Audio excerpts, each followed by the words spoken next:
All right, let's dive deep into the world of microcomputers. We've got some awesome lecture notes on microcomputers and embedded systems to unpack today, and I'm ready to get my hands dirty with CPUs, buses, you name it. What about you? Ready to decode some digital secrets? Absolutely. Let's break it down. And trust me, these notes are a gold mine. Whether you're coding the next big thing or just curious about what makes your gadgets tick, this stuff is relevant. Okay, so the notes jump right into microcomputers, but I think it's worth a quick recap. What exactly is a microcomputer these days?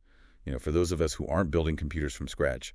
And why should we even care? Well, think of a microcomputer like a self-contained mini computer. It's got its own processor, memory, input, output capabilities. It's the mastermind behind any embedded system. Embedded system, right? And they're everywhere. Your phone, your car, even that smart coffee maker you love, all powered by these little geniuses. What I find fascinating is the Knights mentioned the Intel MCS 51. It was a super popular microcomputer architecture back in the 80s and 90s. Back in the day, yeah. Yeah, and get this. It's still used today. Talk about a testament to good design, huh? Wow, the more things change. It's amazing how something invented decades ago is still running our modern lives. Okay, so we've got these microcomputers everywhere, but how do they actually work? The notes mention CPUs, RAM, ROM. It's a lot to process. It's like a perfectly synchronized orchestra of electrical signals, really. At the heart of it all is the CPU, or central processing unit. It's the brains of the operation. It's Maestro, right? Exactly. It fetches instructions from memory, decodes them, and then executes them. And get this many CPUs use a pipeline to process multiple instructions at the same time. It's like the maestro conducting multiple sections of the orchestra at once, super efficient. Okay, I'm starting to see the bigger picture here. So the CPU is calling the shots, but what about the memory? The notes talk about RAM and ROM, but aren't they both just dot memory?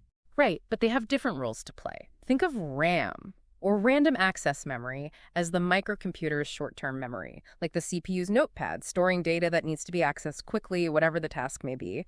ROM, on the other hand, or read-only memory, is more like long-term storage. It holds those essential instructions that the microcomputer needs to boot up and function correctly. You don't mess with those instructions. They're like hardwired instincts. Like the difference between remembering what you had for breakfast and remembering how to ride a bike. One's temporary, the other's, well, more permanent.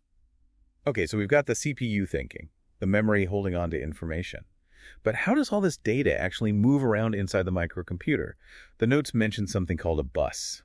You got it. And I have to admit, I'm picturing a tiny yellow school bus packed with bits and bytes. Haha. Haha, you're not too far off. Imagine a bus carrying passengers, but instead of people, it's data traveling on these information highways. These buses are groups of wires acting as communication channels within the system. They're how the CPU talks to the memory, how the memory talks to the input-output controllers. It's all about communication. Like a city's transportation system, making sure everything is running smoothly. So, are all buses the same, though? Good question. Just like you have different kinds of buses in a city, local routes. Express routes, microcomputers have different types of buses, each with its own protocol, speed, and capacity, making sure the right data gets to the right place at the right time. Okay, so we've got our CPU with its super efficient pipeline, RAM and ROM doing their memory thing, and these data buses keeping everything connected. Like a miniature metropolis in there. But what about connecting to the outside world? That's where things get really interesting, right? Absolutely. The notes mention I/O interfaces, but to be honest, I'm drawing a blank on what they actually do. Think of I/O interfaces, or ports, as the gateways to our miniature city. They're the bridges that let the microcomputer talk to the outside world, receiving input and sending output.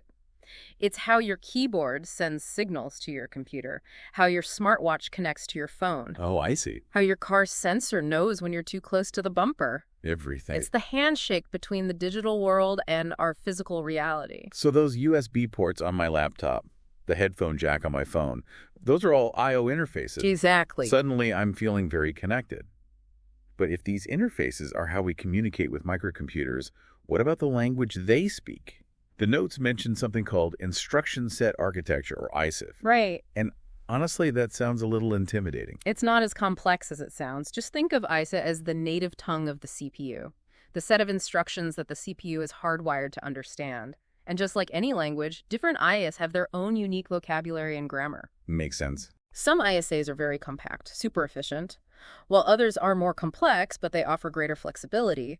It all depends on what the microcomputer is designed to do. So the ISA determines what the CPU can actually do. Yeah. Okay, that makes sense.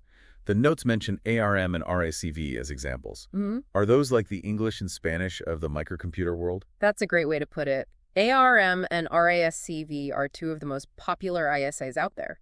ARM is like the seasoned traveler found in billions of devices: smartphones, tablets, cars, even spacecraft. Wow. It's known for being energy efficient, high performance.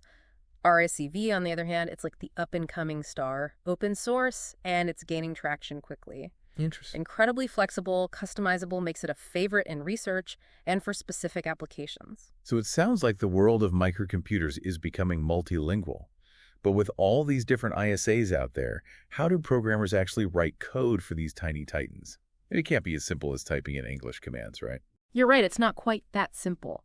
This is where programming languages come in. Languages like C, C++, A, and assembly. Right. They give us a more human-readable way to write those instructions, which are then translated into machine code that the CPU can understand. So it's like having universal translator for microcomputers. Exactly. These languages bridge that gap between human thought and the binary world of the CPU.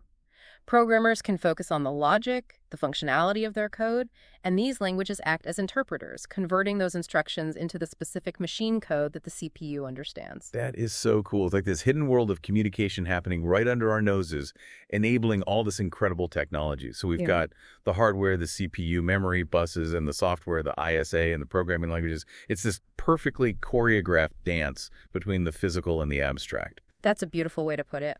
And the amazing thing is that this dance is always evolving. New architectures, new programming languages, new ways of interacting with technology emerging all the time.